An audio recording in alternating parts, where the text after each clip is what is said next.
Nā, e tūtaka rerewa mai nā mai rāhui pōkeka ko te mema pāremata mō Hauraki Waikato a Hana Rāwhiti Maipi Clark e rongo kōrero ai tātou. He hate aha i te ao o Hana, tēnā koe Hana. Tēnā rā koe, tēnā rā tātou. Pātai tuatahi koe nei tera e kapi ai ngā tāpai kōrero ki te pire, whakahohoro i ngā whakainga whanake. He aha tō karere ki te iwi Māori mō tēnei take? Ko tēnei pire, he pire e tāmitia nei tō tāua nei pepeha, i tō tātou nei whakapapa, wai hoki ko tēnei pire e tuku ana i te mana ki ngā minita e toru, Simeon Brown, Minister Jones, Minister Chris Bishop. He nui, e ki ana tēnei pire, he nui ake tō rātou mana i te mana o te taiao. Ko tēnei pire e takahi ana i te tiriti o Waitangi, te mana whenua, me ngā āhuatanga ki tō tāua nei taiao.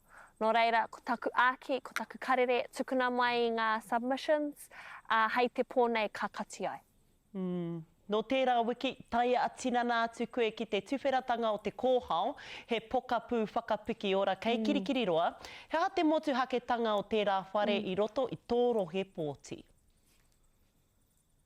Ai, he whare whakamahana, he whare rauora i ngā āhuatanga o te ao Māori, mo te taha ki te hauora. Ko tērā wahine te mā reikura ara ko Tūreiti Moxon, me tōna tira e kōkiri nei i tēnei whare hau ki roto o kirikiri roa.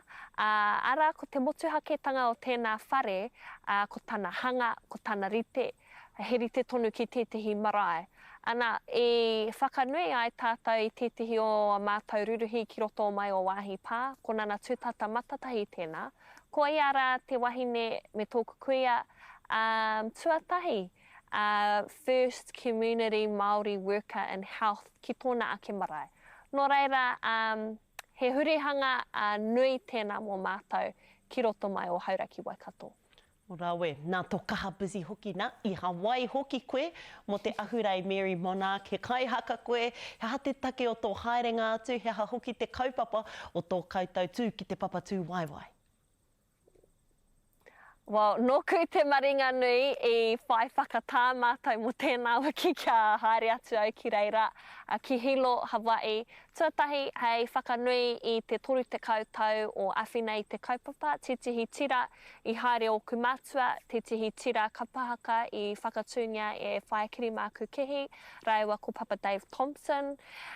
Ko tēnei momo kapa i haere ki ngā kura e rima, ngā kura kaupapa ki reira, ngā punana leo, wai hoki ki te tū, ki runga i te papatū waiwai. Hei aha, hei tuku reo whakamiha ki ngā tangata o Lahaina me Māui, me tō rātou wā pauri i tēnei wā, nā runga noi ngā ahi, kua pā ki tēnā mautere.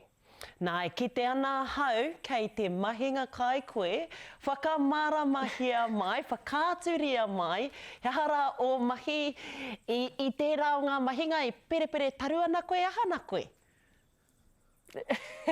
Ai kei konei ki tō mātou kāinga, ki rāhui pōkika, tētehi o ngā mārakai,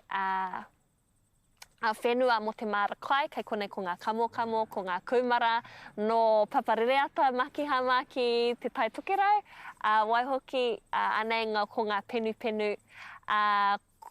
He kaupapa i rite tonu ana i haere au ki tērā wiki, i tērā wiki, ko te Indigenous Food, Soil and Seed Sovereignty Conference ki Tāmaki Makaurau ki te māhure. Ana i kawea mai e mātou ngā tira o tēnei mārakai kia whakarauora i tēnā āhuatanga ki tō mātou papakainga nei. Ko pau te wā kia tāua Hana Rāwhiti Maipi Clark, me ma pāremata mō Hauraki Waikato, atu i tō rohe o Waikato Rāhui Pōkeka, te mahinga kai hoki, tēnā koe. Tēnā rā tātou, ngā mei.